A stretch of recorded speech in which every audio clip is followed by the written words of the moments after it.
Hello everyone. तो हम आज बात करने वाले हैं खेसारी लाल यादव जी और मेघा श्री का एक बहुत ही बेहतरीन मूवी के बारे में, जिसका पोस्टर आ चुका है और टीवी का और यूट्यूब का दोनों का रिलीज डेट भी आ चुका है।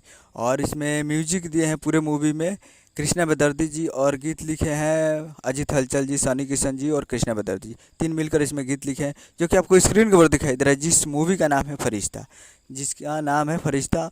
और ये 23 सितंबर को शाम को 6 बजे फिल्मची भोजपुरी यूट्यूब चैनल पे रिलीज़ किया जाएगा। Filmchi YouTube channel, Filmchi Bhojpuri TV channel पे इसको रिलीज़ किया जाएगा। और 24 सितंबर शाम को 4 बजे web music official YouTube channel पे रिलीज़ किया जाएगा।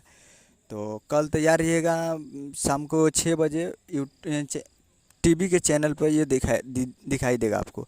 और 24 सितंबर को शाम को 4 बजे web music Bhojpuri YouTube channel पे आपको दिखेगा ये मूवी, जिस जिस मूवी का नाम है फरिश्ता। और फुल मूवी को रिलीज़ किया जा रहा है कल सुबह टीवी पे और परसों यूट्यूब चैनल पे। और इसका निर्माता है एस रेड्डी जी और निर्देशक है लाल बाबू पंडित जी। तो बहुत ही बेहतरीन मूवी है। तो आप लोग कल टीवी पे देखिए और परसों web music Bhojpuri YouTube channel पे शाम को 4 बजे। उम्मीद करेंगे वीडियो अच्छा लगा तो चैनल को सब्सक्राइब बेल आइकन प्रेस करिए ताकि इससे लेटेस्ट वीडियो को एक लाइक कीजिए। मिलता है अगले वीडियो। जय हिंद, जय भोजपुरी।